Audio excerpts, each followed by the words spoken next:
September 15th, 2024, the day a sitting Speaker of the House walked into the most devastating political annihilation ever witnessed in the United States Senate.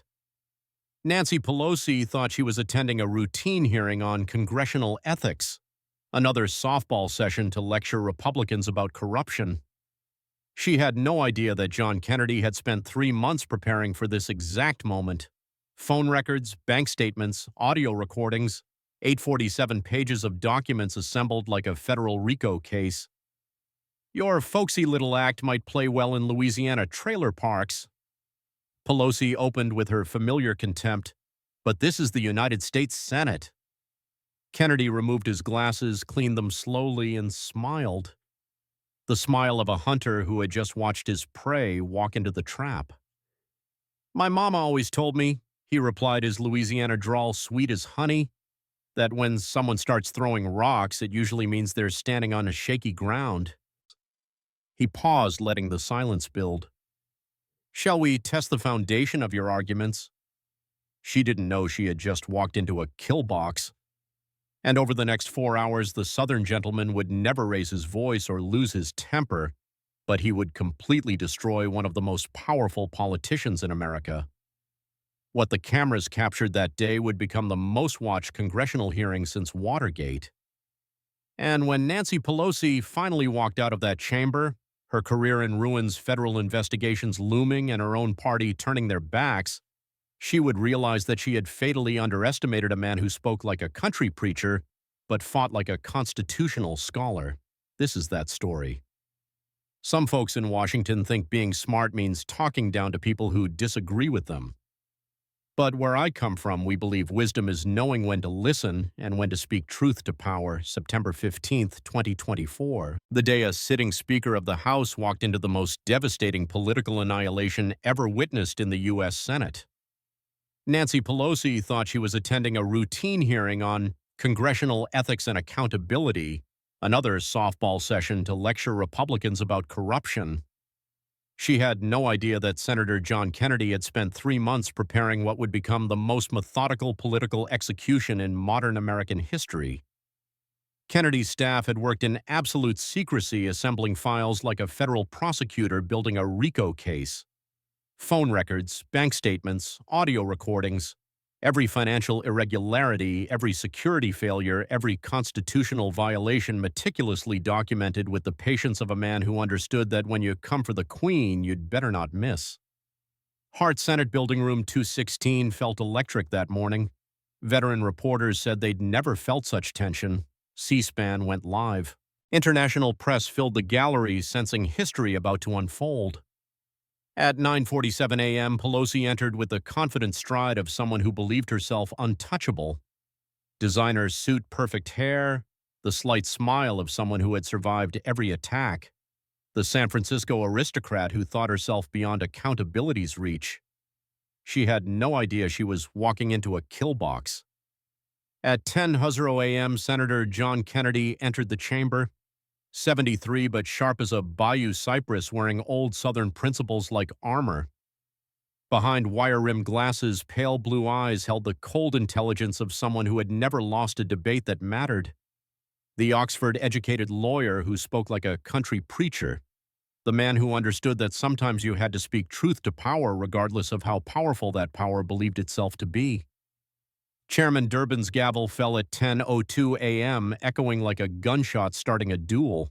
Kennedy adjusted his glasses and smiled that trademark gentle smile, the same expression his ancestors had worn before destroying enemies in antebellum debates. The most devastating political interrogation in modern American history was about to begin. Pelosi still had no idea what was coming. But in exactly 4 hours, she would walk out a broken political figure, her career ended by a Southern gentleman who never raised his voice or lost his temper. The reckoning had arrived. The scene was set in the Grand Theater of American democracy. Hart Senate Building Room 216 had hosted countless hearings over the decades, but none quite like this. The mahogany-paneled chamber seemed to hold its breath as Senator Durbin called the hearing to order. Television cameras hummed quietly in the corners, their red recording lights casting an ominous glow over the proceedings. "We welcome our distinguished witness this morning," Chairman Durbin began, his voice carrying the weight of institutional formality. The Honorable Nancy Pelosi, Speaker Emerita of the United States House of Representatives, here to discuss congressional ethics and financial transparency standards.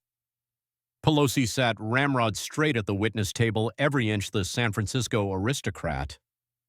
Her Navy Armani suit probably cost more than most Americans made in a month.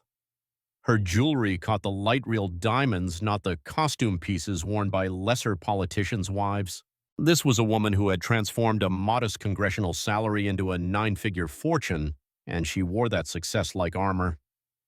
Speaker Pelosi, Chairman Durbin continued, we appreciate you taking time from your busy schedule to share your insights on these important matters.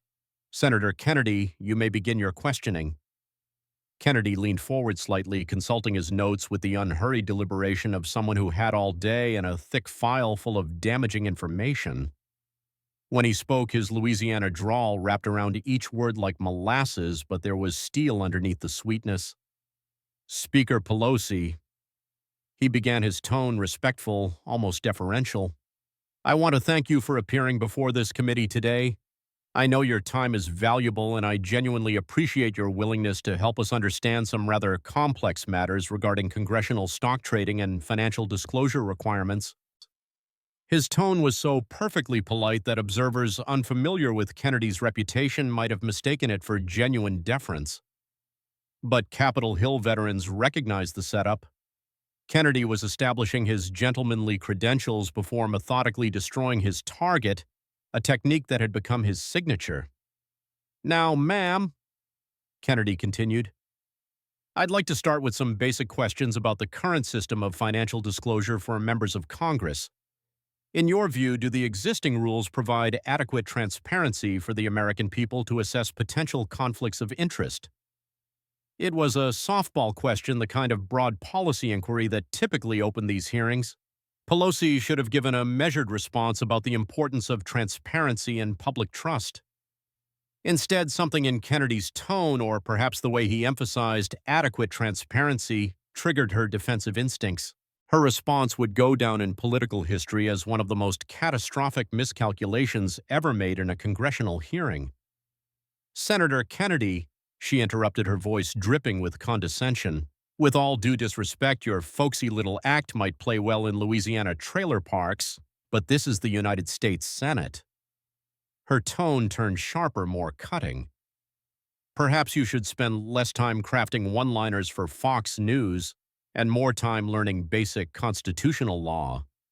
Some of us actually earned our positions through merit, not backwoods charm. The room fell dead silent. It was as if someone had sucked all the oxygen out of the chamber. Reporters stopped typing. Cameras zoomed in on both faces. Even the court stenographer's fingers hesitated over her keyboard. But Pelosi wasn't finished. Something about Kennedy's respectful demeanor seemed to inflame her sense of superiority, and she doubled down with devastating arrogance. And frankly, Senator, your questions betray a fundamental misunderstanding of how sophisticated financial markets work, but I suppose that's what we get when we elect people more comfortable with fishing boats than balance sheets. Perhaps we should leave complex financial matters to those of us who actually understand them. The gallery erupted in audible gasps. Democrats in the room shifted uncomfortably in their seats. Republicans sat in stunned silence, unable to believe what they were witnessing. This wasn't political disagreement. This was naked class warfare, an elite politician expressing open contempt for an entire region of the country and its people. Chairman Durbin's gavel came down repeatedly. The witness will maintain appropriate decorum, he warned, but the damage was done. Pelosi had just committed political suicide on live television, and she didn't even realize it. Kennedy's reaction was a masterclass in Southern composure under fire. He removed his wire-rimmed glasses slowly, deliberately, and cleaned them with a handkerchief pulled from his breast pocket. The gesture took perhaps 20 seconds, but it felt like an eternity. The entire chamber waited to see how the gentleman from Louisiana would respond to such a vicious, unprovoked attack. When Kennedy finally looked up, he was smiling. Not a grim smile or a forced smile, but the genuine, gentle expression of a man who had just been handed the keys to his opponent's destruction. It was the smile of someone who knew that his enemy had just made the kind of mistake that ended careers. "Ma'am," he said, his voice still honey smooth, but now carrying an undertone that made seasoned politicians sit up straighter. "I do appreciate your educational assessment of my background and qualifications." He paused, letting the words hang in the air. "You know, my mom always told me that when someone starts throwing rocks, it usually means they're standing on shaky ground." Another pause. The silence in the room was deafening. "Shall we test the foundation of your arguments?" In the gallery, Kennedy's chief of staff whispered to a colleague, "She just made this personal. God help her." But Kennedy wasn't done establishing the terms of engagement. He leaned back in his chair, that dangerous smile never wavering, and continued in his most courteous tone. "Now, ma'am, before we proceed, I want to make sure I understand your position correctly. You've suggested that my educational background is insufficient for understanding constitutional law and sophisticated financial matters. Is that a fair characterization of your testimony?" Pelosi, perhaps sensing that she had overplayed her hand but unable to back down without losing face, doubled down again. "Senator, I think the record speaks for itself. Constitutional law requires serious study, not sound bites." Kennedy nodded slowly as if considering her words carefully. "I see. Well, ma'am, I suppose we'll have an opportunity to examine both our records today. I'm particularly interested in discussing your expertise in constitutional law, given your role in 2 presidential impeachments, and your understanding of sophisticated financial markets, given your family's remarkable investment success." The way he said remarkable investment success carried just enough emphasis to suggest that perhaps the success was remarkable for reasons other than skilled trading. It was a warning shot across the bow, a hint of what was coming. But first, Kennedy continued, consulting his notes again. "I want to ensure we have our facts straight about your background and qualifications, since you've been kind enough to critique mine." Pelosi should have recognized the trap being set. Any experienced politician would have backed down, offered a pro forma apology for her intemperate remarks, and tried to steer the conversation back to safer ground. Instead, she made the fatal mistake of believing her own propaganda.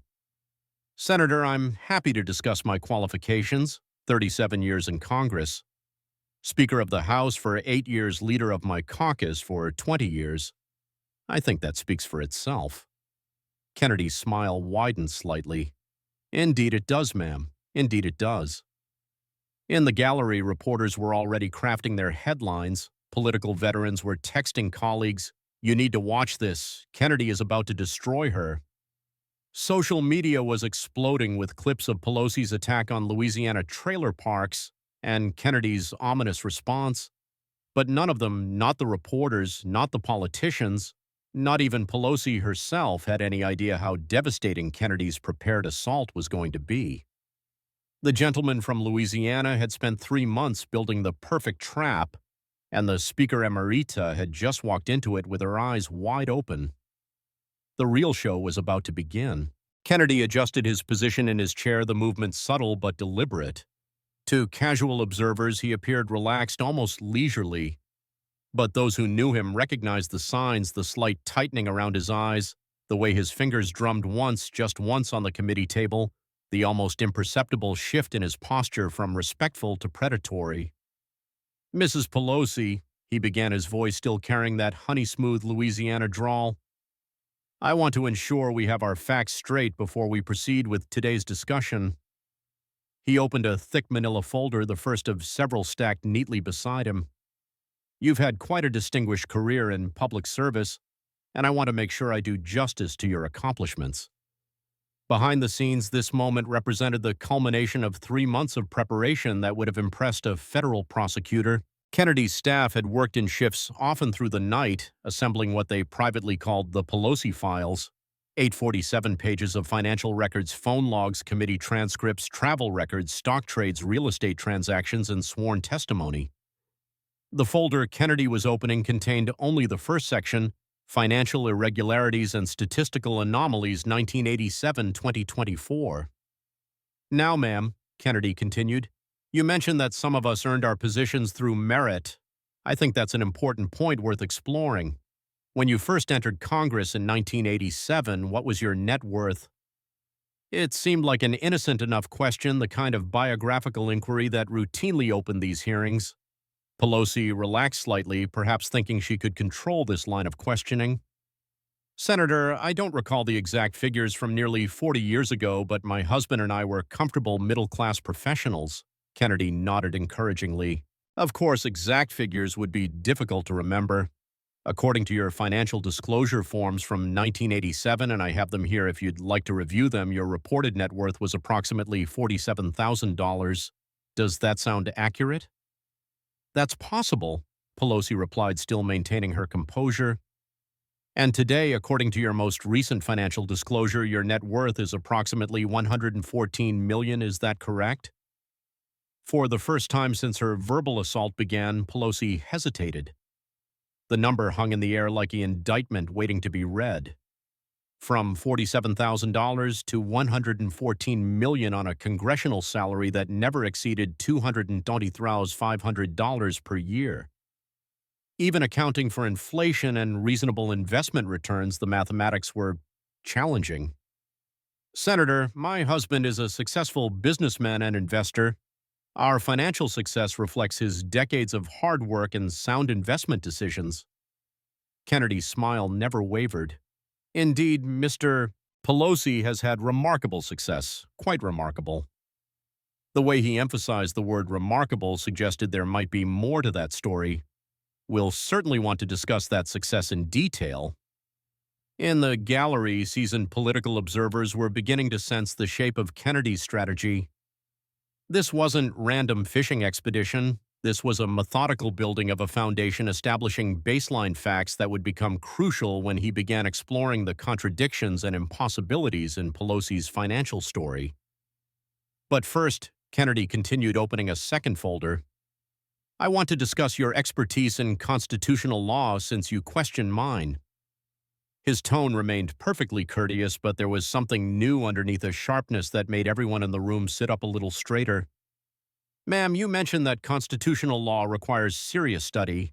I couldn't agree more. You've been involved in more impeachment proceedings than any speaker in American history, 2 impeachments of President Trump.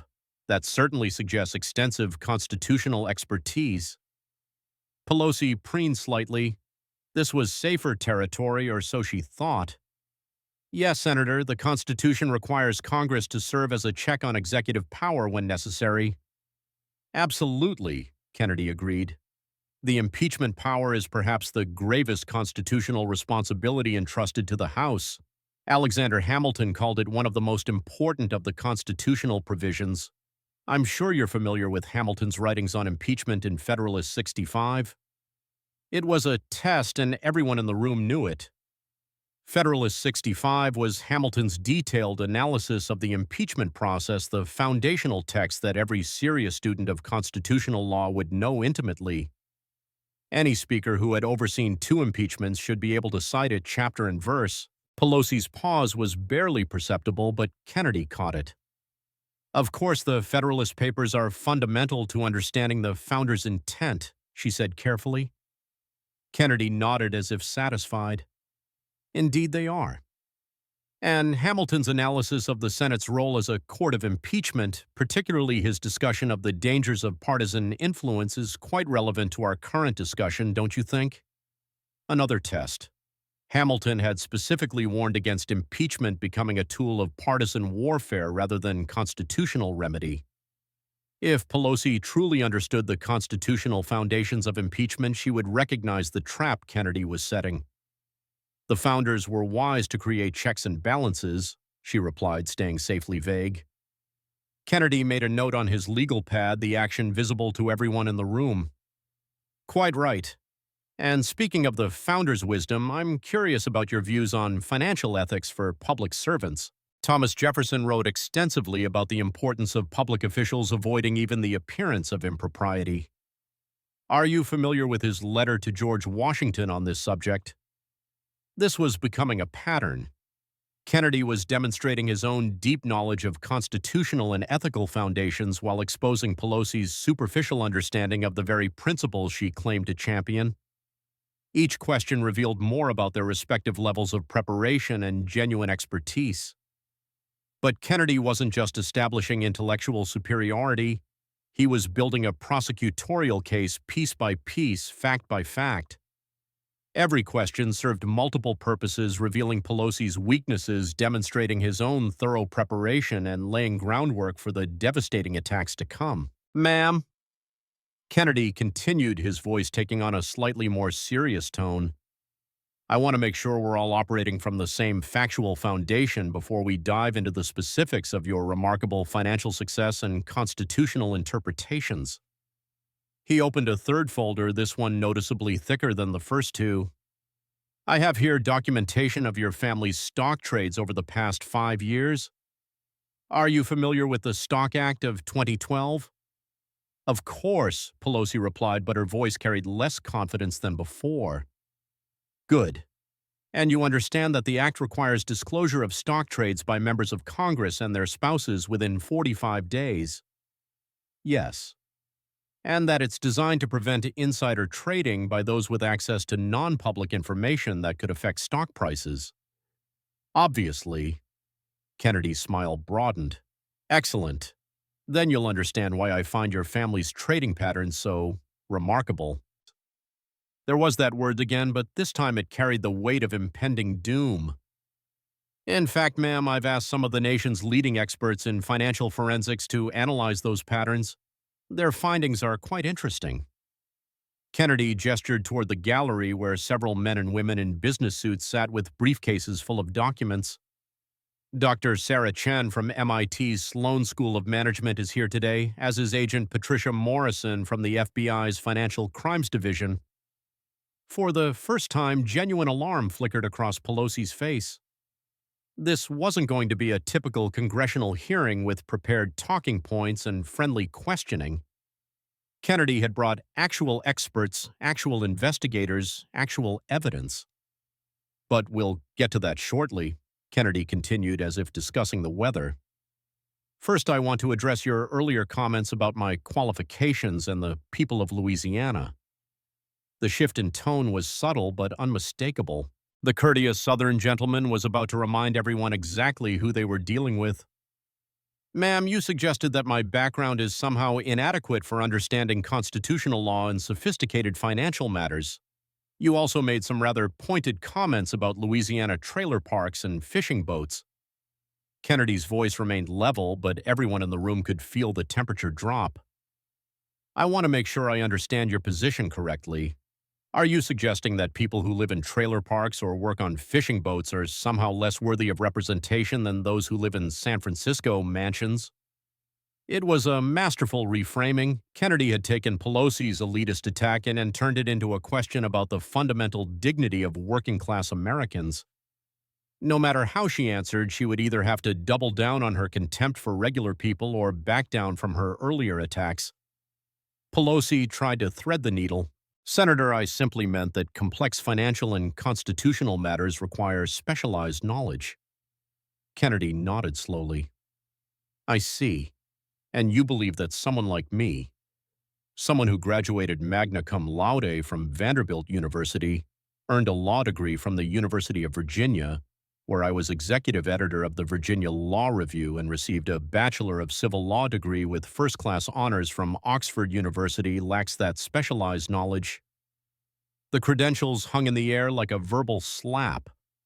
Kennedy had let Pelosi attack his background without immediately defending himself, allowing her to dig her hole deeper before revealing that she had just insulted one of the most educated members of the Senate. Furthermore, Kennedy continued, you suggest that someone who earned his living as a lawyer served as Louisiana's state treasurer for 17 years, managing billions in state investments, and taught constitutional law at LSU for 14 years. Somehow lacks the expertise to understand sophisticated financial matters or constitutional principles. Each credential was another nail in the coffin of Pelosi's attack. She had tried to paint Kennedy as an uneducated country bumpkin, but he was revealing himself to be more academically accomplished than most of his colleagues, including herself. But most importantly, ma'am, Kennedy said, his voice taking on the cadence of a closing argument, you've suggested that the hardworking people of Louisiana, people who work on fishing boats, and yes, some who live in trailer parks, are somehow less deserving of representation by someone who understands their values and their struggles. Kennedy leaned forward slightly, his blue eyes locked on Pelosi's. Ma'am, those people you dismiss so casually include veterans who serve their country, teachers who educate our children, nurses who care for our sick, and workers who keep America running. They pay their taxes, follow the laws, and trust their elected officials to do the same. The moral contrast was devastating. Kennedy had positioned himself as the defender of working-class Americans against an arrogant elite who held them in contempt. It was a frame that would resonate far beyond the hearing room. Now then, Kennedy continued, his voice returning to its earlier honey-smooth tone, let's discuss your expertise in sophisticated financial matters and constitutional law, because based on the evidence I have here, he patted the stack of folders, I think the American people might be very interested to learn just how sophisticated your financial arrangements have been. Or in the gallery, Pelosi's communications director was frantically typing on her phone trying to craft damage control messages. But it was too late.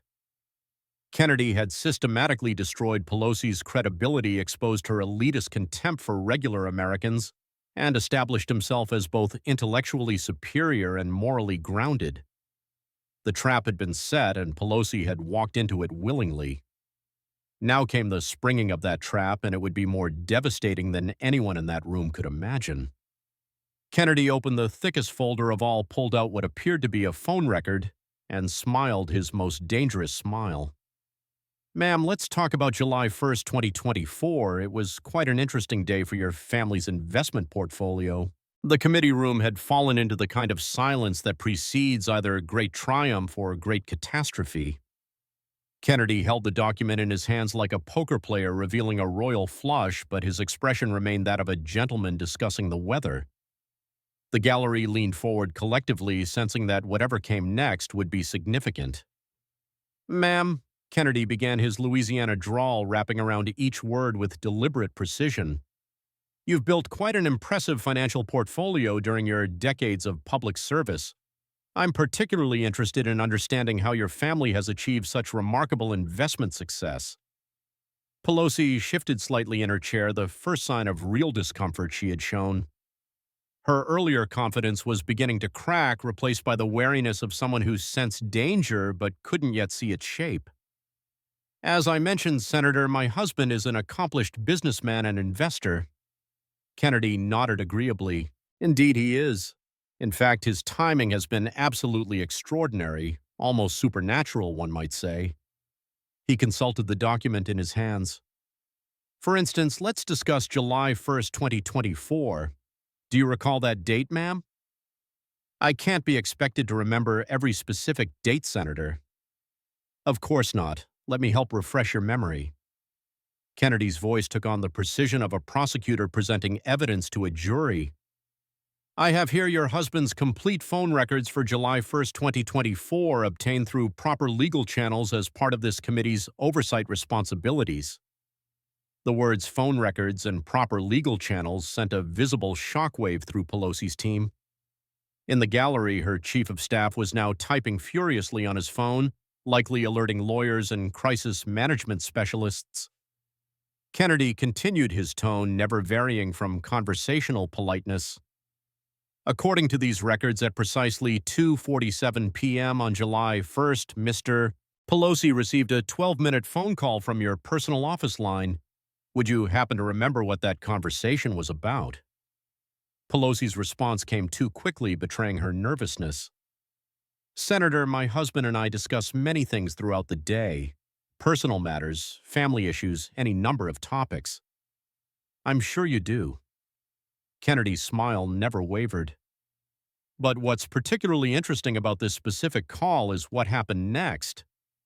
At 3:15 p.m. that same day, just 28 minutes after your call ended, Mr. Pelosi placed a sell order for exactly 2,000 shares of Visa stock through his broker at Merrill Lynch. The number hung in the air like an accusation. Kennedy let it settle before continuing.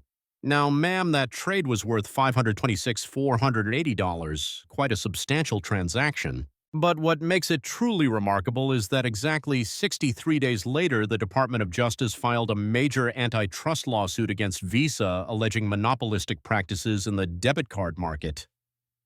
Gasps erupted throughout the gallery. Even committee members who had been briefed on Kennedy's general line of questioning looked stunned by the precision of the evidence he was presenting. Purely coincidental, I'm sure, Kennedy continued, his tone suggesting anything but coincidence. After all, what are the odds that a major stock sale would occur just 2 months before devastating legal action against that very company? Pelosi tried to regain her footing. Senator, this is exactly the kind of conspiracy theorizing that— Ma'am, Kennedy interrupted gently but firmly. I'm not theorizing. I'm reading from official records. He held up another document. Your Chief of Staff's calendar for July 1st shows a notation for your 2:47 p.m. phone call. Would you like me to read the entry? Silence. The entry reads, and I quote, "Urgent. DOJ briefing update refinancial sector antitrust actions. Speaker requests immediate consultation with PP." Kennedy looked up from the document. I assume PP refers to Paul Pelosi. The evidence was devastating in its specificity. Kennedy wasn't making vague allegations about possible impropriety. He was presenting a minute-by-minute timeline that appeared to show classified government information being transmitted from Pelosi to her husband, who then immediately acted on that information for substantial financial gain. But perhaps, Kennedy continued, opening yet another folder, this was an isolated incident. Let me ask you about another remarkable example of your husband's prescient timing. He produced a series of screenshots clearly printed from WhatsApp. Ma'am, I have here encrypted WhatsApp messages between you and various technology industry lobbyists from July 2024. Are you familiar with WhatsApp's encryption protocols? I use WhatsApp like millions of other Americans. Indeed, very secure, very private, or so most people think. Kennedy's tone carried just a hint of ominousness. What's interesting about these particular messages is their timing relative to your husband's largest stock purchase of the year. He held up one of the screenshots. On July 19, 2024, at 3:42 p.m., you sent a message to Robert Chen, NVIDIA's head of government relations. The message reads, and I quote, "Big things coming for chip sector, very, very big, historic opportunity." The room erupted in murmurs. Kennedy raised his hand for silence. 3 days later, on July 22nd, your husband purchased $1.25 million worth of NVIDIA stock and call options, another remarkable example of his investment acumen. Pelosi was becoming visibly agitated. The Senator, private conversations between myself and industry representatives are taken completely out of context. Context is indeed important, ma'am, Kennedy agreed. The context in this case is that according to Senate committee records, you sent that WhatsApp message at 3:42 p.m. on July 19th while sitting in a classified briefing on the CHIPS Act and advanced semiconductor manufacturing. The words classified briefing landed like a bomb. Kennedy was now alleging that Pelosi had transmitted classified information via encrypted messaging to private industry representatives, who then presumably passed that information to her husband. You literally texted stock tips from inside a classified national security briefing. How exactly do you explain that to the American people? The silence in the room was deafening. Even Democrats on the committee appeared stunned by the specificity and apparent criminality of the allegations Kennedy was presenting, but Kennedy wasn't finished. Wasn't. He gestured toward the gallery where a professionally dressed Asian woman was now standing. Ma'am, I've asked Dr. Sarah Chen from MIT's Sloan School of Management to join us today. Dr. Chen is one of the nation's leading experts in quantitative finance and market analysis. Dr. Chen, would you please share your findings regarding the Pelosi family's investment performance? Dr. Chen approached a microphone that had been set up for expert witnesses. Her voice was crisp academic and utterly damning. Senator Kennedy, I've conducted a comprehensive analysis of the Pelosi family's stock trades over the past 30 years, comparing their performance to relevant market benchmarks and professional fund manager returns. She consulted her tablet. The Pelosi family portfolio has consistently outperformed the S&P 500 by an average of 31.2% annually over this period. For context, Warren Buffett's Berkshire Hathaway has outperformed the S&P 500 by an average of 9.7% over the same time frame. The numbers were staggering, Dr. Chen continued. Using Monte Carlo simulation and probability analysis, I calculated the likelihood of achieving the Pelosi family's returns through legitimate market analysis and investment skill alone. The probability is approximately 1 in 4.7 billion. She paused to let the numbers sink in. To put this in perspective, Senator Goldman Sachs's most successful quantitative trading algorithms don't achieve these levels of consistent alpha generation. The mathematical impossibility of these returns strongly suggests access to material, non-public information. Kennedy thanked Dr. Chen and turned back to Pelosi, who appeared to be struggling to formulate a response. Ma'am, Dr. Chen has just testified that your family's investment success is mathematically impossible without access to inside information. Would you like to explain how your husband consistently outperforms the world's most sophisticated trading systems? Pelosi's voice was shaky now.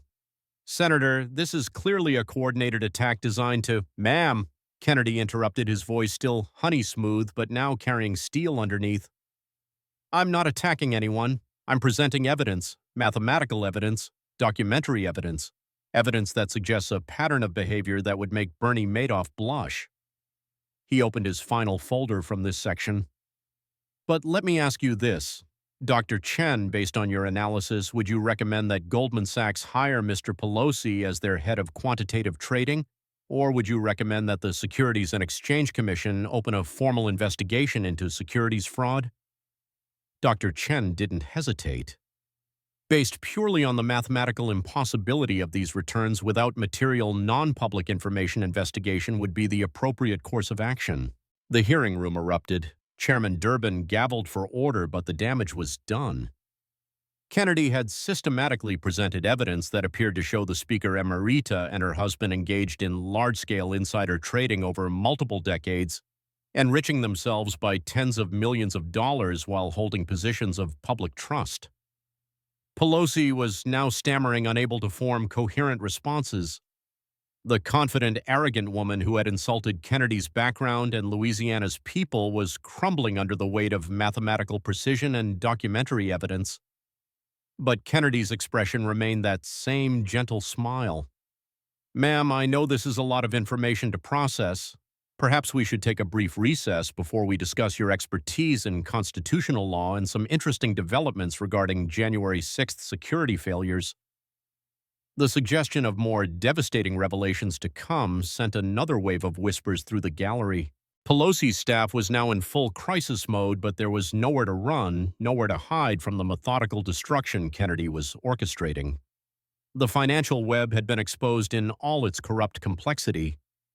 But as devastating as these revelations were, everyone in the room sensed that Kennedy was just getting started.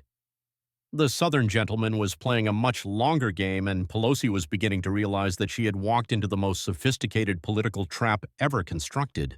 During the brief recess, the hearing room buzzed with an electric energy that veteran reporters recognized as the moment when a routine congressional hearing transformed into historic political theater.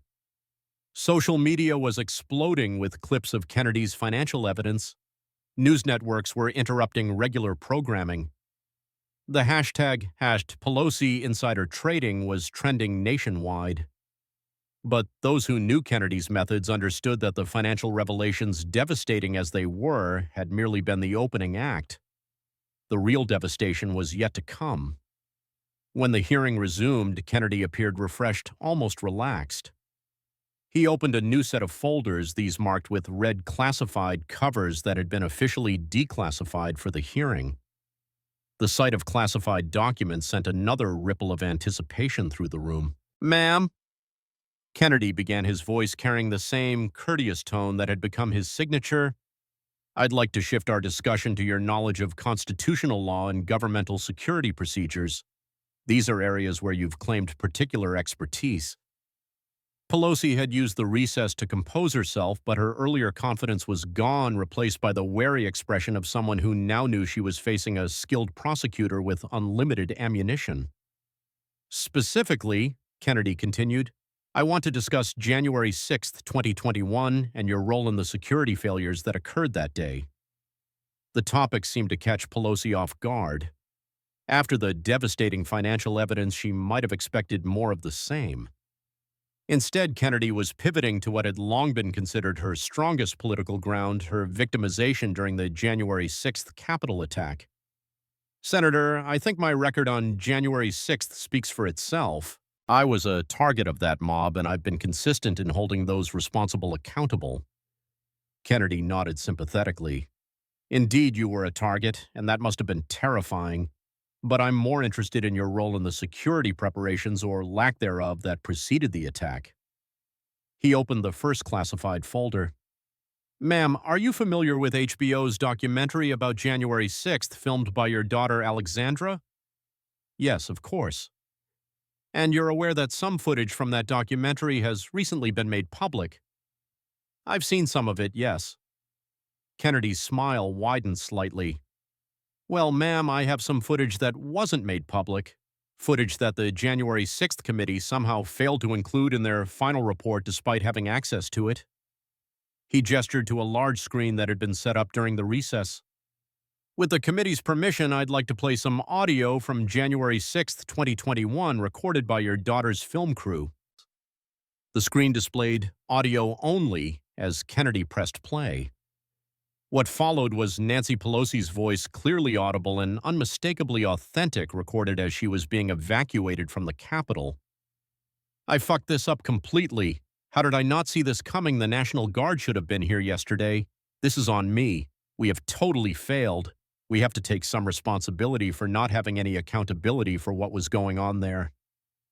The audio continued, with Pelosi's voice becoming more agitated. Why weren't the National Guard there to begin with?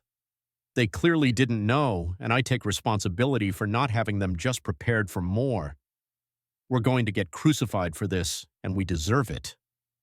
The hearing room was silent except for the sound of Pelosi's recorded voice admitting full responsibility for the security failures she had spent 3 years blaming on Donald Trump. Kennedy stopped the recording. Ma'am, that's your voice, correct? Pelosi's face had gone ashen. Senator, those comments were made in the heat of the moment during a traumatic event. Indeed they were, Kennedy agreed.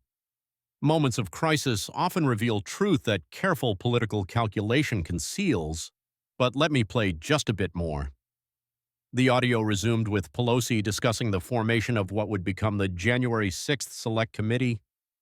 We need to get ahead of this narrative. The media is already asking why we weren't prepared. We need a committee that can control the story, make this about Trump instead of our failures. Kennedy stopped the recording again. Ma'am, were you truthful when you told your daughter's camera that you bore responsibility for the security failures? Or were you truthful when you spent the next 3 years blaming President Trump?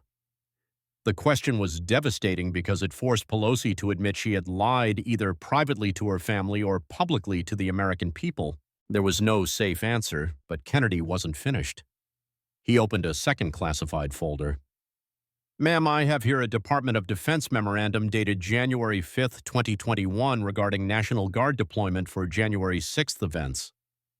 He held up an official-looking document with multiple classification stamps. This memo clearly states that your office was contacted on January 4th with an offer of preemptive National Guard deployment. According to this document, your Chief of Staff responded in writing that, and I quote, "The Speaker believes that the optics of military presence would suggest we expect violence, which could become a self-fulfilling prophecy." He looked up from the document. Ma'am, you literally chose optics over security. You prioritized how military protection might look rather than actually protecting the Capitol and its occupants. Pelosi tried to interrupt, but Kennedy continued reading from the memo. Your office's written response continues, The Speaker is confident that Capitol Police can handle any contingencies without military assistance. This despite intelligence reports that had been briefed to your office indicating potential for significant violence. The implications were staggering. Kennedy was presenting evidence that Pelosi had been offered National Guard protection, had been warned about potential violence, and had rejected both in favor of maintaining better optics. Furthermore, Kennedy continued, opening a third folder. I have here an FBI forensic analysis of digital files deleted from your office computer systems between January 6th and January 20th, 2021. The word deleted sent another shock through the room. Kennedy was now alleging evidence destruction in addition to security failures. According to this forensic report, 847 files were permanently deleted from your office servers during this period. These deletions occurred after special deletion software was used to make the files unrecoverable. He consulted the FBI report. Among the deleted files were documents titled J6 Security Preparations.docs, National Guard Deployment Options, PDF, and most interestingly, Committee Strategy Memo Blame Assignment, DocX. The systematic destruction of evidence painted a picture of deliberate cover-up rather than routine file management. Ma'am, Kennedy said, his voice taking on the tone of a prosecutor making his closing argument, you privately admitted responsibility for security failures that led to the worst breach of the Capitol in 2 centuries. You then created a committee designed not to investigate those failures but to cover them up and shift blame to your political opponents. And when that wasn't enough, you ordered the destruction of evidence that might have revealed the full extent of your culpability. Pelosi was now visibly shaking. Her earlier arrogance completely evaporated. Senator, this is a gross mischaracterization of— Ma'am, Kennedy interrupted gently. I'm not characterizing anything. I'm reading from official government documents and playing recordings of your own words. He leaned forward slightly. But let me ask you this: when you created the January 6th Select Committee, did you inform the American people that you had privately admitted responsibility for the security failures the committee was supposedly investigating? Silence. Did you inform them that your office had rejected National Guard deployment that might have prevented the attack? Silence. Did you inform them that you had ordered the destruction of hundreds of documents related to January 6th security planning? Silence. Kennedy sat back in his chair, that dangerous smile playing across his face. Ma'am, the American people deserve to know, were you investigating January 6th, or were you covering it up? The question hung in the air like an indictment waiting to be signed.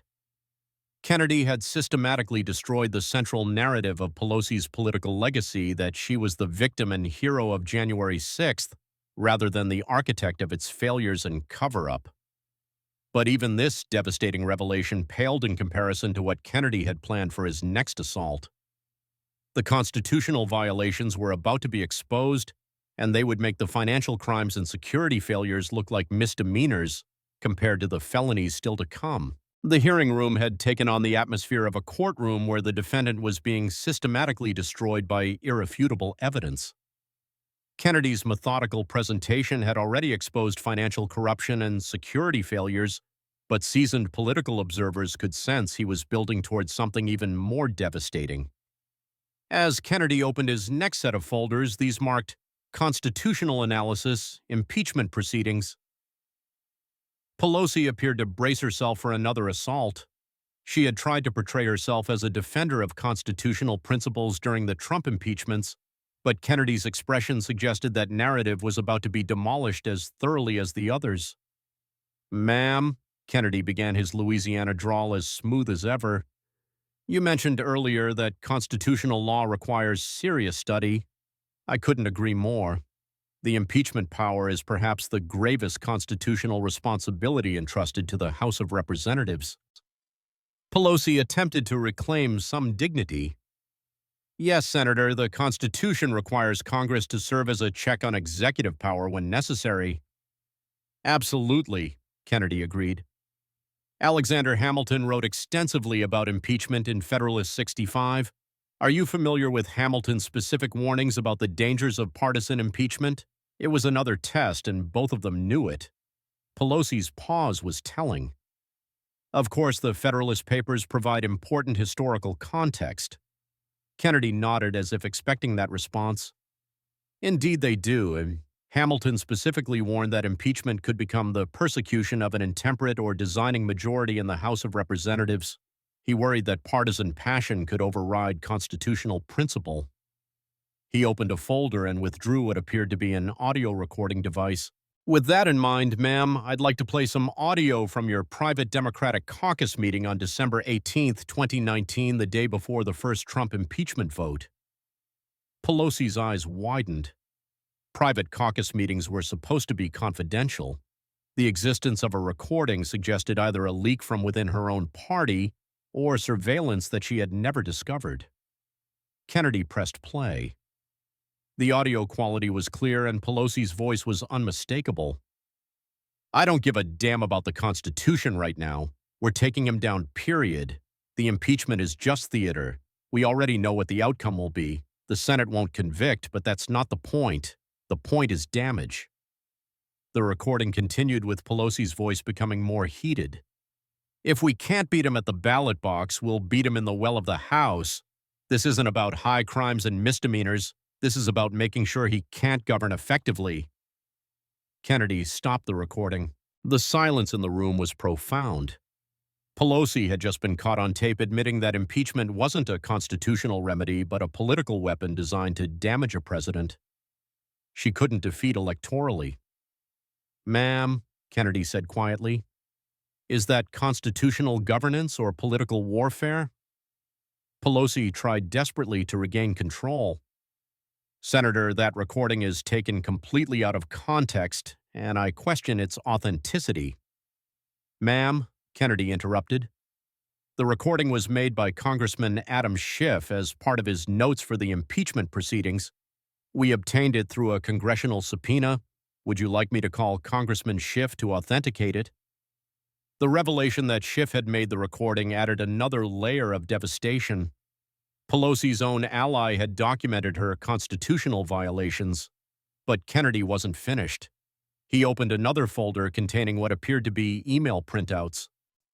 Speaking of Congressman Schiff, ma'am, I have here email correspondence between your office, Schiff's office, and the so-called whistleblower whose complaint launched the Ukraine impeachment. Kennedy held up the emails. These emails show coordination between your offices and the whistleblower 3 weeks before President Trump's phone call with Ukrainian President Zelensky. Your office was already drafting impeachment articles before any whistleblowing occurred. The implications were staggering.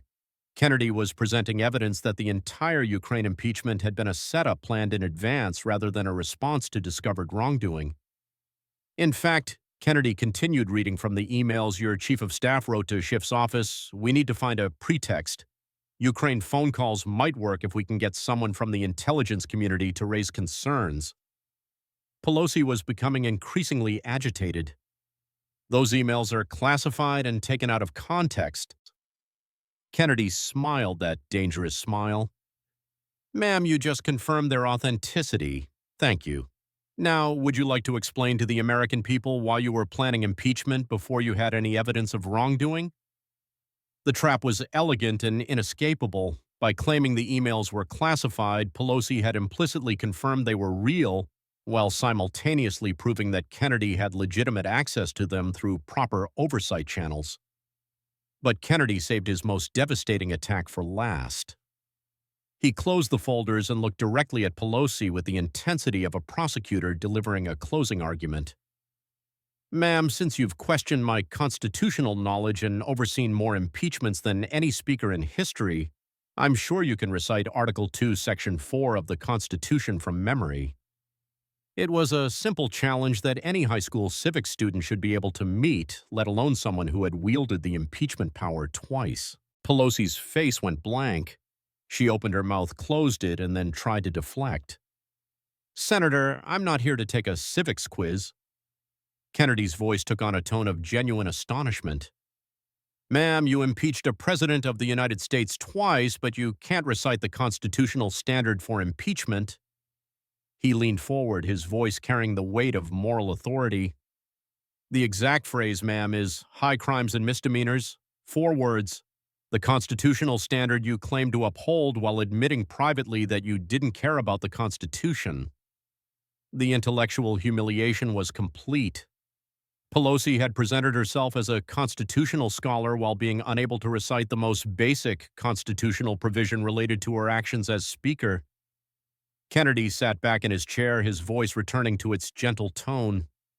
Ma'am, Alexander Hamilton warned that impeachment could become a tool of partisan persecution rather than constitutional remedy. You've just proven his fears were well-founded. He gestured to the stack of evidence. You planned impeachments before investigating crimes. You coordinated with alleged whistleblowers to manufacture pretexts.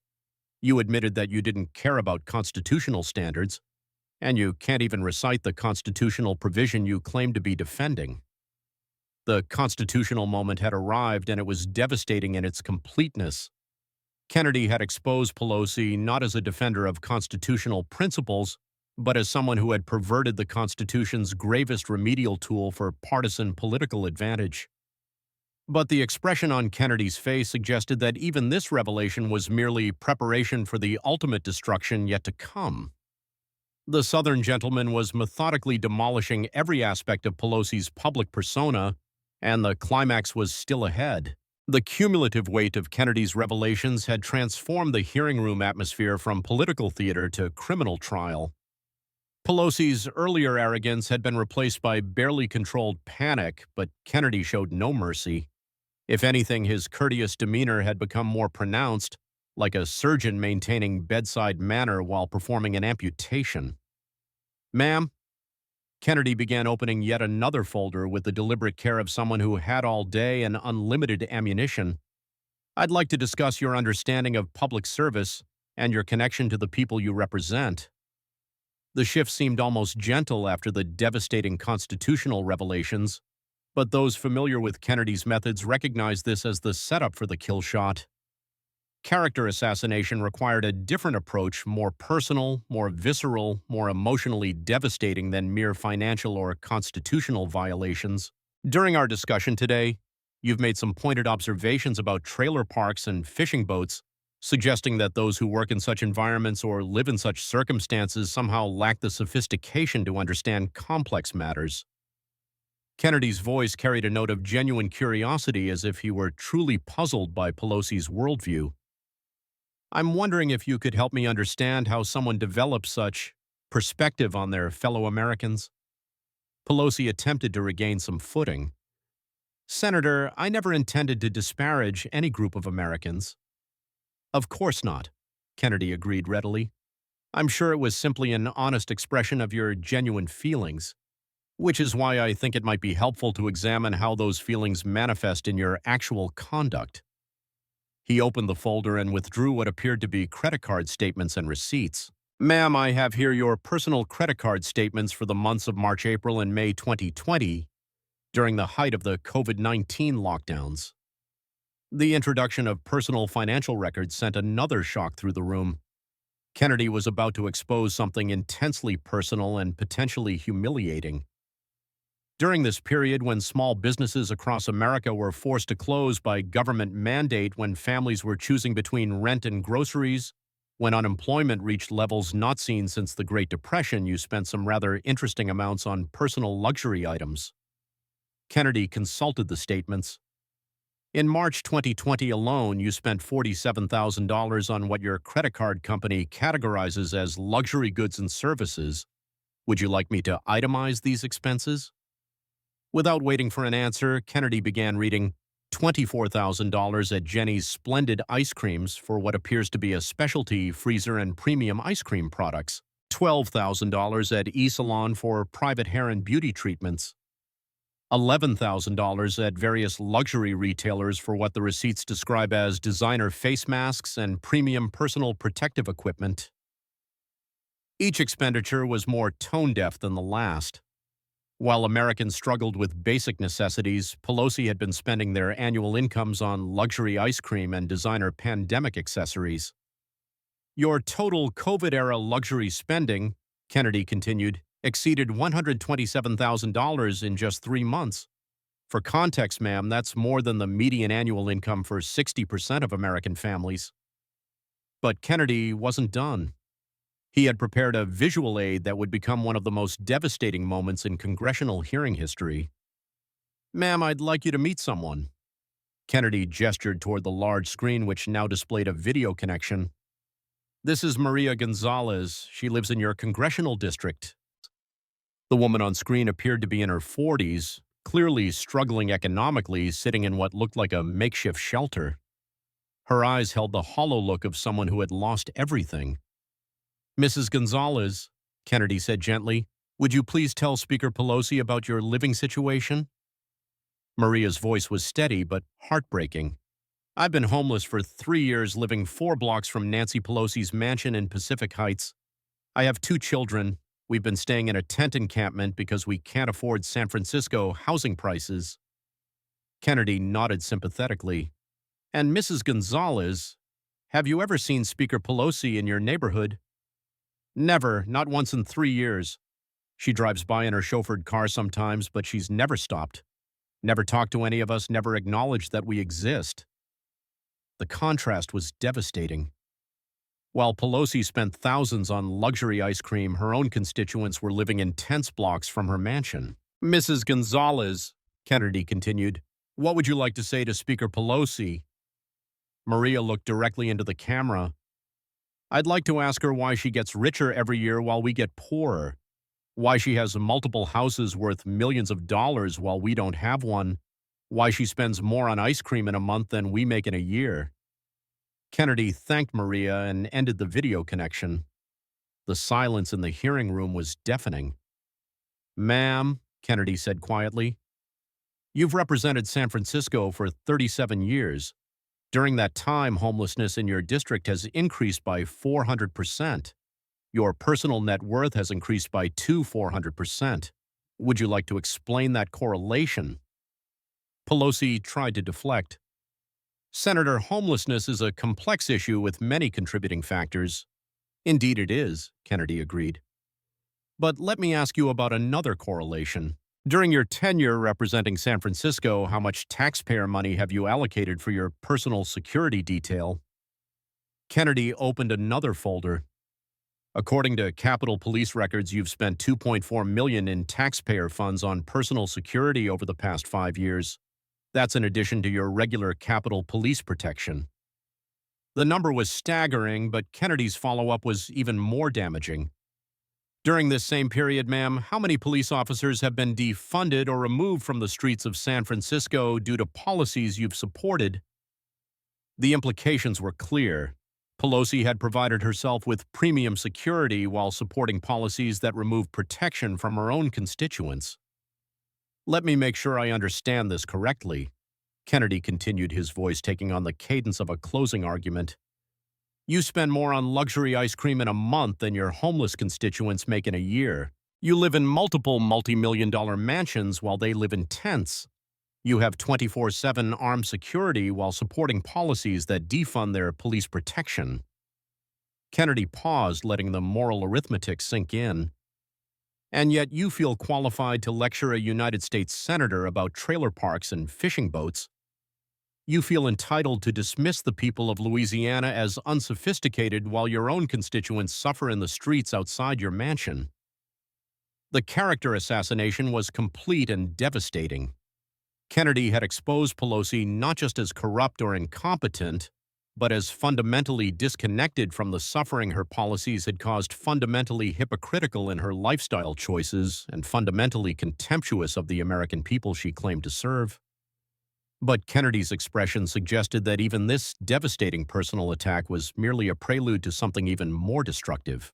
The Southern gentleman was building toward a climax that would leave no aspect of Pelosi's public persona intact. The final destruction was about to begin. The hearing room had taken on the electric atmosphere of a Roman Colosseum, with the gathered crowd sensing that they were witnessing not just political theater, but the complete destruction of one of the most powerful politicians in American history. Kennedy had systematically demolished Pelosi's financial integrity, constitutional expertise, and personal character, but his expression suggested that the killing blow was yet to come. Ma'am, Kennedy began, his voice carrying the deadly calm of a skilled executioner. Before we conclude today's discussion, I want to return to your opening comments about education qualifications and the supposed sophistication gap between coastal elites and regular Americans. Pelosi had visibly aged during the hearing, her earlier confidence replaced by the hollow-eyed look of someone who knew they were facing complete destruction but couldn't escape. You question my constitutional knowledge, my understanding of sophisticated financial matters, and most offensively, you disparage the intelligence and worth of the people I represent. Kennedy's voice took on a harder edge. I think it's time we examined exactly who's qualified to make such judgments. Kennedy opened a folder marked Educational Records FOIA request and withdrew what appeared to be official academic transcripts. Ma'am, since you've made educational achievement a central issue in our discussion, I obtained your college transcripts from Trinity College through a Freedom of Information Act request. Your academic records as a public figure are subject to public scrutiny. Pelosi's face went ashen. Senator, those records are decades old and irrelevant. On the contrary, ma'am, they're quite relevant to your credibility. Kennedy consulted the transcripts. Your cumulative GPA at Trinity College was 2.3 out of 4.0. More specifically, you failed constitutional law not once but twice. The revelation hit like a thunderbolt. The woman who had lectured Kennedy about constitutional expertise and overseen 2 presidential impeachments had literally failed to pass constitutional law as an undergraduate. Furthermore, Kennedy continued remorselessly, your transcript shows that you failed. Principles of economics struggled through basic mathematics and graduated in the bottom 15% of your class. Kennedy looked up from the transcript with genuine bewilderment. Ma'am, you failed constitutional law twice, yet you felt qualified to impeach a president twice. You failed basic economics, yet you lecture others about sophisticated financial markets. Could you help me understand this apparent contradiction? But Kennedy wasn't finished with the educational humiliation. He opened another folder. For contrast, ma'am, perhaps I should clarify my own educational background since you found it so wanting. Kennedy's voice dripped with mock humility. Vanderbilt University magna cum laude, elected to Phi Beta Kappa, president of the senior class. University of Virginia School of Law, where I was executive editor of the Virginia Law Review and elected to the Order of the Coif. That's the legal equivalent of Phi Beta Kappa, in case you're unfamiliar. Each credential was another dagger twist. Oxford University Magdalen College Bachelor of Civil Law degree with first-class honors studying under Sir Rupert Cross and Sir John H.C. Morris, 2 of the most distinguished legal minds of the 20th century. Kennedy's voice took on the tone of a professor correcting a particularly dim student. I've published extensively on constitutional law, taught at LSU Law School for 14 years, and my article on the Commerce Clause is required reading at Harvard, Yale, and Stanford law schools. The academic humiliation was complete, but Kennedy moved in for the intellectual kill. So, ma'am, when you suggest that I should spend less time crafting one-liners and more time learning basic constitutional law, I'm curious exactly which constitutional principles do you think I need to learn from someone who literally failed to pass constitutional law at the undergraduate level? The intellectual destruction was so complete that even Democrats in the room were visibly cringing. Pelosi had revealed herself to be not just corrupt, but fundamentally unqualified for the positions she had held. But Kennedy's most devastating attack was yet to come. He opened his final folder marked Forensic Accounting Analysis, Net Worth Investigation. Ma'am, earlier today we discussed your remarkable journey from a net worth of $47,000 in 1987 to $114 million today. I'd like to revisit those numbers with some additional context. Kennedy withdrew a bound report that appeared to be several hundred pages thick. I commissioned a team of forensic accountants, former FBI financial crimes investigators, to analyze your wealth accumulation patterns. Their findings are quite remarkable. He opened the report. According to their analysis, your congressional salary over 37 years totaled approximately $6.3 million. Even accounting for your husband's reported business income investment returns and inflation, Your legitimate earning potential was approximately 31 million, Kennedy looked up from the report. Ma'am, you're worth 114 million. That's 83 million more than you could possibly have earned through legitimate means.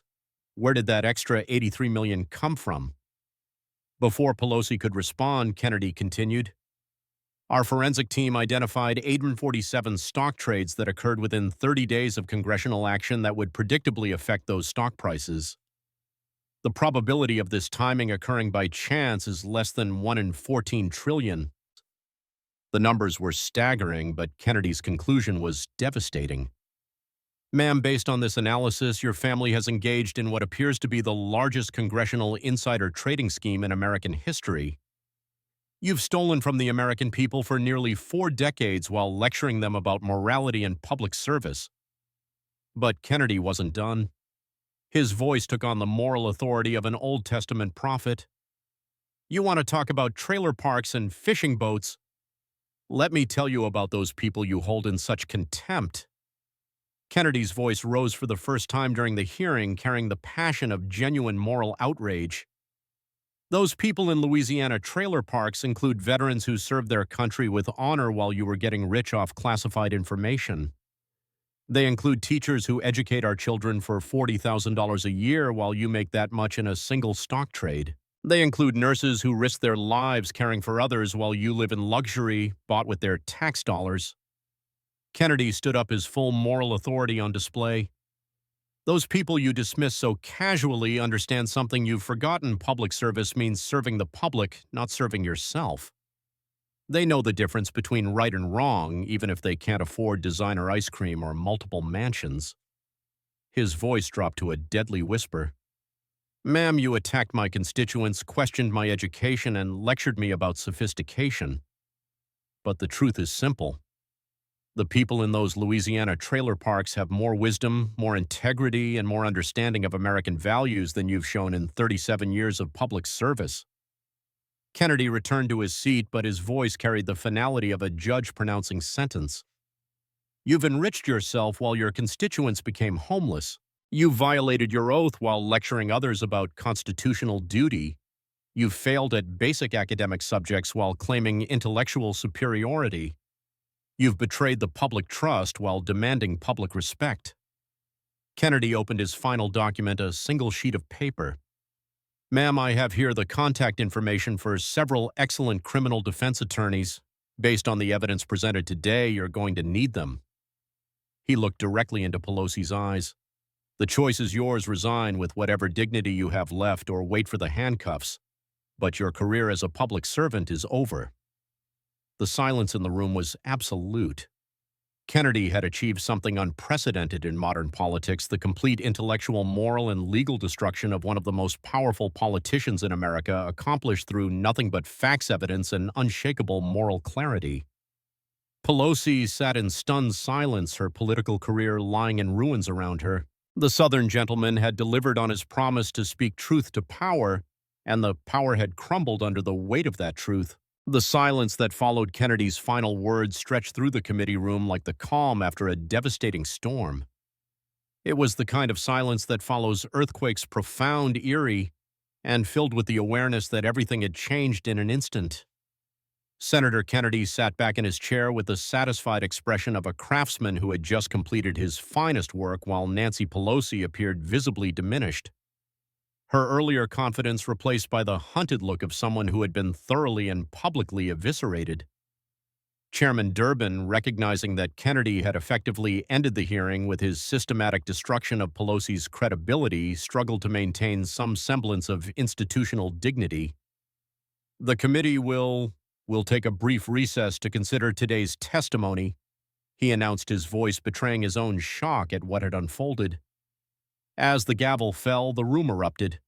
Reporters rushed toward their phones and laptops. Gallery members began talking excitedly among themselves. Pelosi's staff huddled around her in what appeared to be frantic damage control discussions, but their expressions suggested they knew the damage was irreparable. Within minutes, the political universe exploded across every media platform simultaneously. Social media became a firestorm of clips, commentary, and analysis. Southern Gentleman Vindicated began trending within hours, followed by Hat Pelosi, Finished, Trailer Park Wisdom, and Our Constitutional Failure. The most viral clip was Kennedy's moral excoriation of Pelosi's contempt for working Americans with his passionate defense of trailer parks and fishing boats, being shared millions of times across platforms. Conservative media moved with unprecedented speed to amplify the most devastating moments. Fox News interrupted regular programming to provide wall-to-wall coverage, with Sean Hannity declaring it the most thorough political destruction I've witnessed in 40 years of media. Tucker Carlson's evening show was entirely devoted to Kennedy's methodical demolition, playing key exchanges in their entirety while providing historical context for each revelation. But perhaps more significantly, mainstream outlets that had previously treated Pelosi's controversies as partisan attacks found themselves unable to dismiss Kennedy's evidence-based approach. CNN's analysis acknowledged that Kennedy had raised serious questions about Representative Pelosi's fitness for continued public service, while MSNBC hosts struggled to defend Pelosi's evasive responses to direct questions about constitutional knowledge and financial irregularities. The international reaction was equally swift and telling. The BBC's coverage focused on Kennedy's exposure of what they termed systematic governmental corruption at the highest levels of American democracy.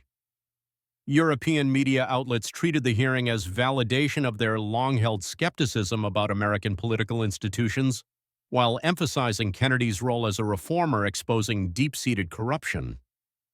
Within the Democratic Party, the response revealed the deep fissures that had been simmering beneath the surface for years. Progressive members of the Squad attempted to rally to Pelosi's defense, with Alexandria Ocasio-Cortez tweeting that the hearing represented a coordinated attack on women in leadership. But mainstream Democrats, who had long been uncomfortable with Pelosi's accumulation of wealth and imperious leadership style, found themselves unable to offer convincing defenses of her documented behavior. House Majority Leader Hakeem Jeffries issued a carefully worded statement calling for unity and respect for all members of Congress, while notably failing to address any of the specific allegations Kennedy had raised. Private conversations among Democratic leadership reportedly focused on damage control rather than defense, with several senior members suggesting that Pelosi's committee assignments should be reviewed in light of the hearing's revelations. More damaging still were the defections. Senator Joe Manchin, never a reliable party loyalist, issued a statement calling Kennedy's questioning appropriate and necessary oversight. Even Senator Kyrsten Sinema, typically diplomatic in her public statements, acknowledged that serious questions have been raised that deserve serious answers. Republican reactions were uniformly celebratory, but with an undertone of serious concern about the implications of Kennedy's findings. Senate Majority Leader Mitch McConnell called for immediate investigations into Pelosi's potential securities fraud and abuse of classified information, while House Republicans announced plans to introduce legislation requiring comprehensive background investigations and financial audits for all members of Congress with access to classified material. Perhaps most damaging to Pelosi was the response from law enforcement and legal communities. Former FBI Director James Comey, no friend to conservative Republicans, issued a statement acknowledging that if the evidence presented by Senator Kennedy is accurate, it would warrant serious federal investigation. Legal scholars from across the political spectrum began calling for the Department of Justice to review potential securities fraud, abuse of classified information, and conspiracy charges. The financial markets responded immediately. By market close, Pelosi-related stocks, those her family had traded most frequently, experienced unusual volatility as investors tried to gauge whether her information edge would disappear. CNBC's Mad Money devoted an entire segment to what host Jim Cramer called the Pelosi effect, and whether her apparent insider trading network had artificially inflated certain tech stocks. But beyond the immediate political and legal consequences, Kennedy's performance had achieved something more significant. It had demonstrated that patient, fact-based questioning could still triumph over political spin and identity politics. His success provided a template for how principled conservatives could confront progressive extremism without resorting to personal attacks or inflammatory rhetoric. The contrast between Kennedy's approach and typical Washington combat was striking. He had never raised his voice, never made a personal attack beyond responding to Pelosi's own provocations, never abandoned his courteous demeanor. Instead, he had simply asked questions, cited facts, and allowed Pelosi to expose her own corruption through her evasive and inadequate responses. Political scientists and media analysts began referring to the Kennedy method as a new model for political accountability. By combining thorough preparation with relentless politeness, Kennedy had shown how to dismantle extreme positions without giving opponents ammunition to claim victimhood or persecution. For Pelosi herself, the hearing represented a political catastrophe from which recovery would be difficult, if not impossible. Her fundraising numbers dropped immediately as small donors who had previously supported her began to question her integrity and fitness for office. Major Democratic donors, always sensitive to political wins, began distancing themselves from her toxic brand. More significantly, her influence within the Democratic Party was severely diminished as colleagues calculated the political cost of association with her scandals. Committee assignments were quietly discussed, speaking opportunities dried up. The invitations to Sunday morning talk shows, once routine, stopped coming. Polling in her San Francisco district showed her approval ratings plummeting among all demographic groups, including the wealthy progressive donors who had been her strongest supporters.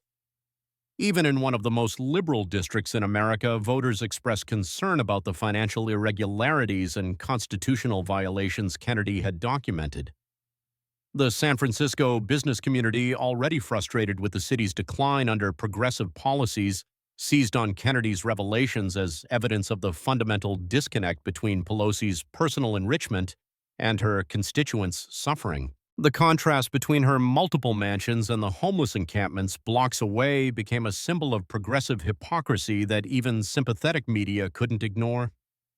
Perhaps most tellingly, even progressive media outlets that had consistently defended Pelosi found themselves unable to explain away Kennedy's evidence.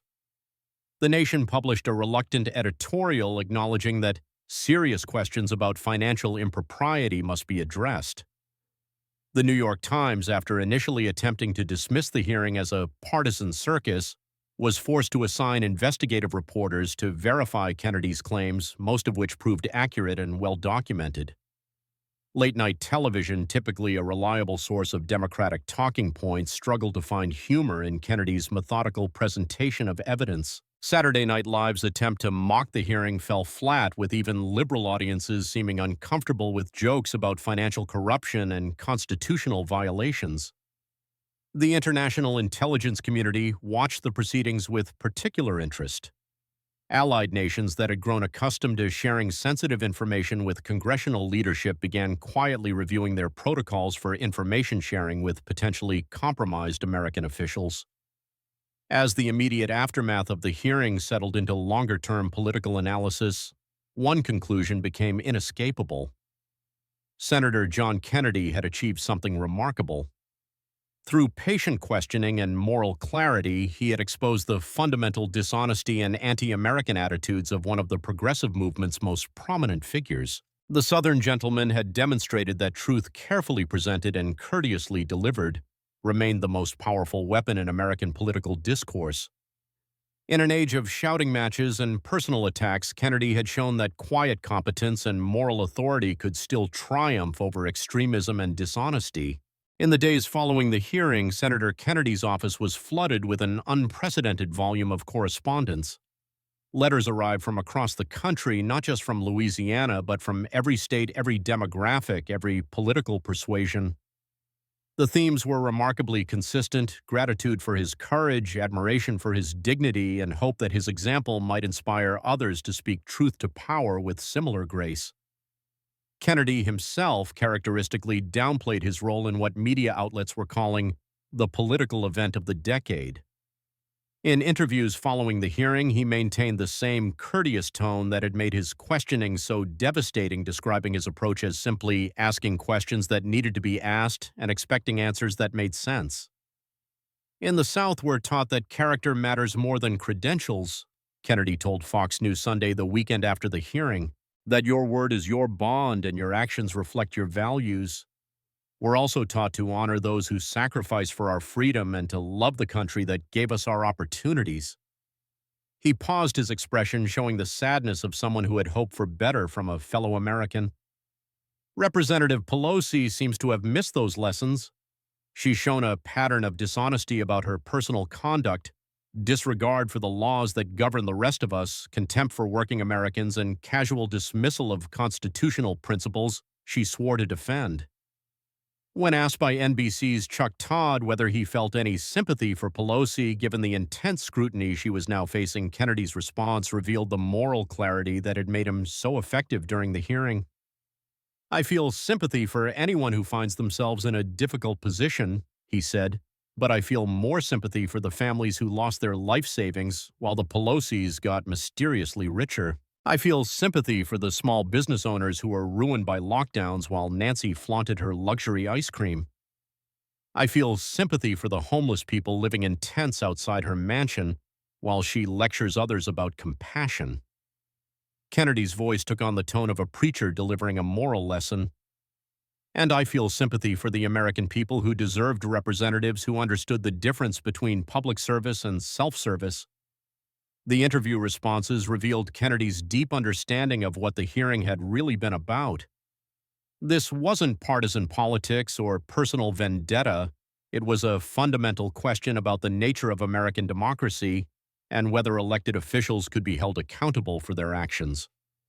"The founders warned us about this," Kennedy explained to CNN's Anderson Cooper in a rare appearance on the liberal network. "They knew that power without accountability would inevitably lead to corruption. What we saw in that hearing room was the logical endpoint of a system where some people believe they're above the law because of their position or their political connections." But Kennedy's most revealing interview came on Joe Rogan's podcast, where he spoke for nearly 3 hours about the philosophy behind his approach and the broader implications of what had occurred. "Joe, I want to be clear about something," Kennedy said, settling into his characteristic storytelling mode. "I didn't go into that hearing to destroy Nancy Pelosi personally. I went in there to defend the constitutional principles and moral standards that make America work." Rogan pressed him on the personal nature of some of his attacks. "But Senator, you did get pretty personal, especially about her education and her wealth." Kennedy's response showed his deep understanding of political combat. "She made it personal when she attacked my background and insulted the people I represent. She wanted to make it about credentials and sophistication, so I showed her what real credentials look like and what real sophistication means." He leaned forward, his tone becoming more serious. "But more importantly, Joe, leadership isn't about where you went to school or how much money you have. It's about whether you keep your word, whether you serve others before yourself, and whether you stand up for what's right even when it's hard." Kennedy's voice carried the weight of personal conviction. Nancy Pelosi failed all those tests. She broke her word to the American people. She served herself instead of others, and when it came time to stand up for what's right, she chose what was convenient instead. The moral framework Kennedy articulated resonated far beyond traditional political boundaries. His defense of trailer park wisdom against coastal elite arrogance struck a chord with working-class Americans who had felt dismissed and disparaged by the professional political class for decades. Letters to Kennedy's office revealed the deep emotional impact of his words. A nurse from Ohio wrote, "Senator Kennedy, when you defended those of us who live in trailer parks, you defended my whole family. We may not have much money, but we know right from wrong, and we know when someone is lying to us." A veteran from Montana. "I served 3 tours in Afghanistan, and I live in a trailer because it's what I can afford on my disability check. Thank you for reminding people that where you live doesn't determine your worth as an American." A teacher from Alabama. "I make $38,000 a year educating children, and I live in a mobile home. When Nancy Pelosi dismissed people like me, she showed her true character. When you defended us, you showed yours." The letters revealed something deeper than political appreciation. They showed a hunger for authentic leadership for someone who would defend ordinary Americans not as a political strategy, but as a moral imperative. Kennedy's staff noted that the correspondence wasn't limited to conservatives or Republicans. Democrats wrote to express their appreciation for his principled approach even when they disagreed with his politics. Independents praised his willingness to hold powerful people accountable regardless of party affiliation. Perhaps most significantly, the hearing had inspired other political figures to adopt Kennedy's approach. Young Republicans began studying his methodology, learning how to combine thorough preparation with moral authority. Even some Democrats, privately disgusted with their party's tolerance for corruption, began speaking more forcefully about the need for ethical standards. The Kennedy method became a case study in political science courses across the country. Students analyzed how he had used courtesy as a weapon, how he had turned Pelosi's own arrogance against her, and how he had framed complex issues in moral terms that resonated with ordinary Americans. But Kennedy himself remained humble about his role in what many were calling a pivotal moment in American politics.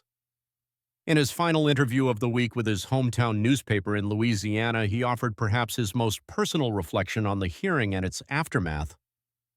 "You know, my mama always told me that you can judge a person's character by how they treat people who can't do anything for them," Kennedy said. Nancy Pelosi has spent decades treating working Americans with contempt while enriching herself off their tax dollars and their trust. He paused, looking out the window of his Senate office toward the Capitol dome. What happened in that hearing room wasn't about Republican versus Democrat. It was about right versus wrong, truth versus lies, service versus selfishness. Kennedy's voice carried the weight of someone who understood the historical significance of what had occurred. Sometimes in this job, you get the opportunity to stand up for something bigger than politics, bigger than party, bigger than yourself. You get the chance to defend the principles that made America great. He turned back to the interviewer, that familiar smile playing across his face. "I'm just grateful I was raised by people who taught me the difference between right and wrong, and who gave me the courage to speak up when it mattered." The moral reckoning was complete, and its lessons would reverberate through American politics for years to come. 6 months after the hearing that would forever be known as the Kennedy Reckoning, the political landscape of America had fundamentally shifted. Nancy Pelosi had quietly announced her resignation from Congress, citing family considerations, but fooling no one about the real reasons. Federal investigations into her financial activities were ongoing, with grand jury proceedings shrouded in secrecy but generating daily speculation in the press. But the lasting impact of that September morning extended far beyond one politician's downfall. Senator John Kennedy had demonstrated something that many Americans had thought lost forever, that truth presented with courage and dignity could still triumph over corruption and arrogance in the highest halls of power. The transformation was visible in countless ways across the political spectrum. Congressional hearings adopted new standards of preparation and evidence-based questioning. The casual corruption that had become routine in Washington faced new scrutiny as other members of Congress realized they might face their own Kennedy moment if they weren't careful. More importantly, Kennedy had provided a template for moral leadership that transcended partisan politics. His defense of working-class Americans against elite contempt had created a new political vocabulary, one that emphasized character over credentials, service over self-interest, and wisdom over mere intelligence. On a quiet evening in March, 6 months after the hearing, Kennedy sat in his Senate office reviewing correspondence from constituents. The letters still arrived daily, not just from Louisiana, but from across America and around the world. People who had never written to a politician before felt compelled to thank him for restoring their faith in democratic institutions. A knock on his door interrupted his reading. His chief of staff entered with a bemused expression. "Senator, you have a visitor, Maria Gonzalez from San Francisco. She says you invited her to stop by if she was ever in Washington." Kennedy's face lit up with genuine pleasure. "Maria, of course, send her in." The woman who entered his office looked dramatically different from the homeless mother who had appeared via video link during the hearing. Clean clothes, a steady job, and most importantly, hope in her eyes had transformed her appearance entirely. "Ms. Maria," Kennedy said, rising to greet her with the courtesy he showed every visitor, "you look wonderful. Please sit down and tell me how things are going." Maria's smile was radiant. "Senator Kennedy, I had to come thank you in person. After the hearing, people started paying attention to what was happening in San Francisco. Private charities stepped up, job training programs expanded, and I got hired by a tech company that was inspired by your speech about giving everyone a chance. Kennedy listened intently as she explained how the hearing had sparked a wave of private philanthropy and community engagement in San Francisco. It wasn't government programs that helped us, Senator. It was regular people who heard what you said about trailer park wisdom and realized they'd been ignoring their neighbors. That's the way it should work, Kennedy replied. Government can't solve every problem, but decent people can do remarkable things when they're inspired to try. Maria reached into her purse and pulled out a small wrapped package. I brought you something. It's not much, but I wanted you to have it. Kennedy unwrapped the gift to find a simple wooden frame containing a photograph of Maria and her children standing in front of their new apartment. At the bottom, in careful handwriting, were the words, "Thank you for seeing us when others looked away." Kennedy studied the photograph for a long moment, his eyes glistening slightly. Maria, this is one of the finest gifts I've ever received. Thank you. After Maria left, Kennedy returned to his desk and pulled out a legal pad. He had been asked to write an article for The Atlantic about leadership in the modern era, and her visit had crystallized his thoughts about what the hearing had really accomplished. He began writing in his careful longhand, "The difference between being smart and being wise is the difference between knowing facts and understanding truth." Nancy Pelosi was undoubtedly smart. She accumulated power, wealth, and influence beyond what most people can imagine. But she lacked the wisdom to understand that true leadership means serving others, not serving yourself. The people she dismissed as unsophisticated, the folks in trailer parks and on fishing boats, understood something she had forgotten: that character matters more than credentials, that integrity trumps intelligence, and that the measure of a leader isn't how much they accumulate for themselves, but how much they sacrifice for others. In the end, that hearing wasn't about exposing one politician's corruption. It was about reminding America that our democratic institutions only work when they're guided by moral principles that transcend partisan politics. The founders understood this. They knew that without virtue, without character, without wisdom, even the most brilliantly designed system would collapse under the weight of human ambition and greed. What happened that day in the Senate hearing room was a reminder that the American people are wiser than their leaders often give them credit for. They can recognize authentic leadership when they see it, and they can spot phoniness from a mile away. They don't need politicians to be perfect, but they do need them to be honest.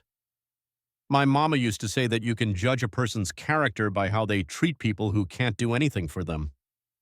Nancy Pelosi failed that test spectacularly, but in failing it, she reminded us all of what true public service should look like. The greatest honor in American life is to be trusted with the responsibility of representing your fellow citizens. That trust is sacred, and when it's betrayed, it damages not just individual careers, but the very foundation of our democratic system. The American people deserve leaders who understand the difference between being smart and being wise, between accumulating power and exercising responsibility, between serving themselves and serving others. They deserve leaders who remember that they work for the people, not the other way around. And sometimes when the moment demands it, they deserve leaders who are willing to speak uncomfortable truths, even when those truths are politically inconvenient or personally costly. That's what leadership really means, having the courage to do what's right, not what's easy. The hearing ended Nancy Pelosi's career, but more importantly, it renewed faith in the idea that truth and justice can still prevail in American politics. That's a lesson worth remembering and a standard worth maintaining for as long as this republic endures. Kennedy set down his pen and looked out his office window toward the Capitol dome illuminated against the night sky. The building had witnessed countless moments of triumph and tragedy, wisdom and folly, courage and cowardice over more than 2 centuries. But on one September morning, it had witnessed something increasingly rare in modern American politics: the complete triumph of truth over power, integrity over influence, and wisdom over mere intelligence.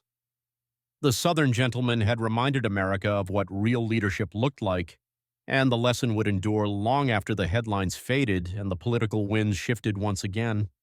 In the end, that might be the most important victory of all.